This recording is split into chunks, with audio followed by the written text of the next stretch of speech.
So far in our discussion of solids, we have looked at the structures of solids, defects in those structures, and in our last lecture we looked at ionic bonding. Now we'll look at metallic bonding, and we'll complete our lecture series looking at semiconductors and superconductors.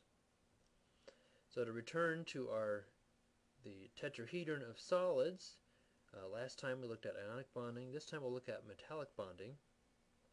And because of the bonds and the structure that gives rise to the properties of metals, such as shininess and conductivity. So actually, to do that, we need to step back and review molecular orbital theory. In particular, let's look at the pi bonds of a linear system. So let's start here with ethylene and ignore what's happening with the sigma bonds and just look at this carbon-carbon pi bond here. And we know the pi bond is made by the overlap of the p orbitals perpendicular to the carbon-carbon sigma bond. So the bonding pi interaction looks like this, and then of course there would be an anti-bonding pi interaction. And the bonding is the highest occupied molecular orbital. The anti-bonding is the LUMO, the lowest unoccupied molecular orbital. Now let's extend, so this is a linear pi system. Let's extend that to butadiene, where we have two carbon-carbon double bonds.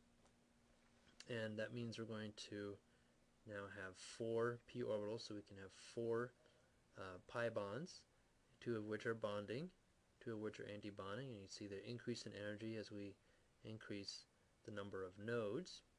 Again, our HOMO-LUMO is right here.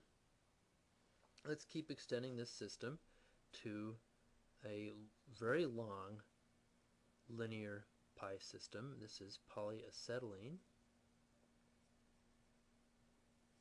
where we have this repeating unit continuing on for n number of times, where n is 100 or more. And so each time we add a unit here, we're going to add a pair of p orbitals, and therefore we'll add a pair of pi molecular orbitals, bonding and antibonding, and we'll have a lot of these, lots of bonding, lots of antibonding pi molecular orbitals, each one with an increase in the number of node and therefore an increase in energy.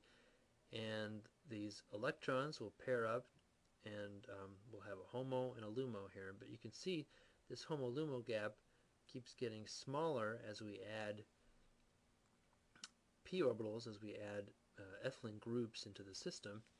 And eventually this gap will get so small it will essentially disappear, where we have a continuous band of molecular orbitals of increasing energy, and at 0 Kelvin they're exactly half filled with these paired up electrons.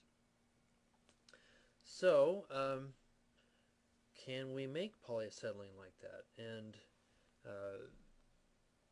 what you take is acetylene gas, add a catalyst in a solution, and polyacetylene film will indeed form.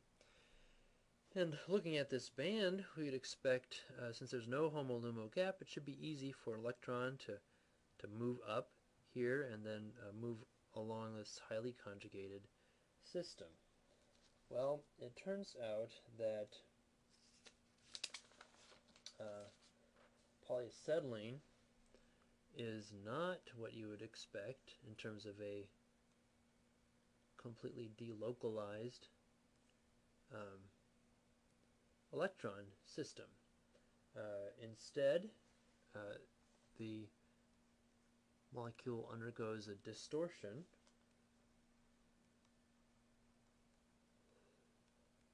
called a Peierls distortion, which results in alternating single and double bonds, just like our Lewis structure would indicate. So this alternating breaks up the delocalization and breaks up the band and results in a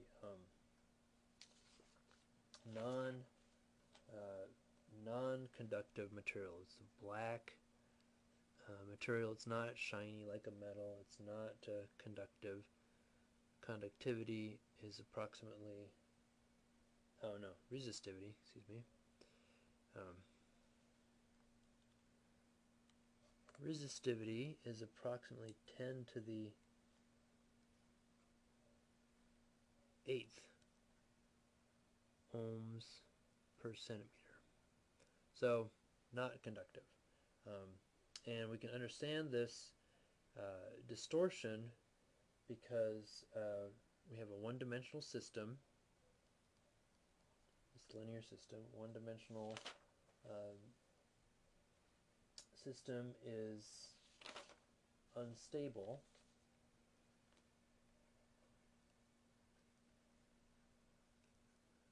and it can achieve a stability by breaking up the delocalization and breaking up this band that now lowers that energy and has more stable electron configuration. Well, scientists didn't want to give up on this idea of a conducting polymer. So we have a non-conducting polymer like most plastics. Can we change the system slightly to increase the conductivity? And sure enough, all these scientists did. McDermott,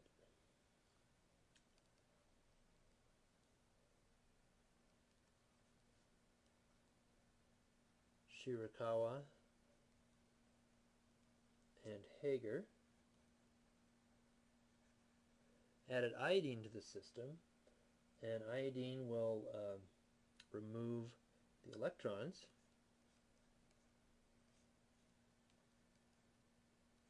So some fraction of iodine is not a stoichiometric amount.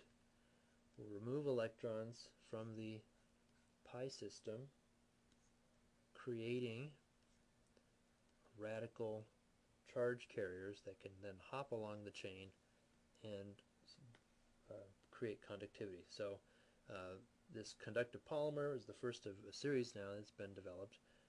So then this breakthrough resulted in the Nobel Prize in 2000 for these scientists.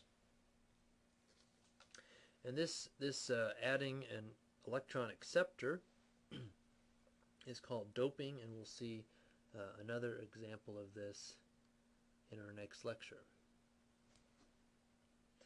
So to return to metals, we said a one-dimensional metal isn't stable. It undergoes distortion to break up the band. But three-dimensional metals are stable. Since they're nonlinear, they can't undergo a simple Peierls distortion. And so here we see, for example, sodium, magnesium. These are metals. Their atomic orbitals overlap to form these bands, the S band and the P band, which overlap in energy so that electrons can get distributed across the system, in this case across the entire bonded atomic network. And the electrons pair up and half fill it here, but here we see that it's not a clean filling because we're not at 0 Kelvin anymore. We're going to add some thermal energy to the system, which will excite some of the electrons into higher energy, and then that will remove those electrons, leaving holes in the lower energy, which will increase the conductivity. And we can understand this by applying a Boltzmann distribution, where this energy here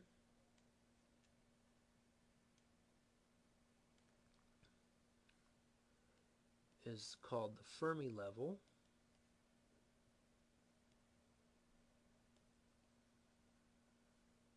That's the highest energy of the electrons in the system. And as we add heat, we excite some of the electrons, increasing the chemical potential, which is what mu is here.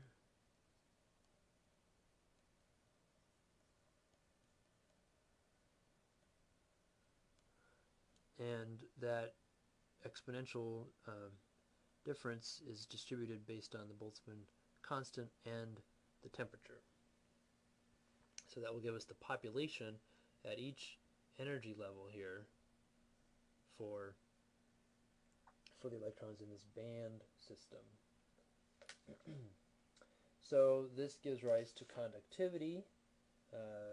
Conductivity, sigma, is defined as the inverse of the resistivity that we just saw for the polyacetylene, and it's going to have units of inverse ohms or Siemens per centimeter.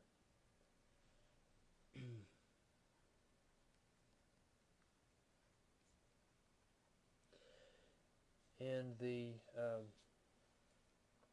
metal will actually decrease in conductivity with temperature. As we increase temperature, the atoms will gain thermal energy, and their motion will disrupt the ability of the electrons to smoothly flow through the material. So thank you for your attention. We learned about how metals are bonded due to the band structure of the electrons overlapping, similar to molecular orbital theory.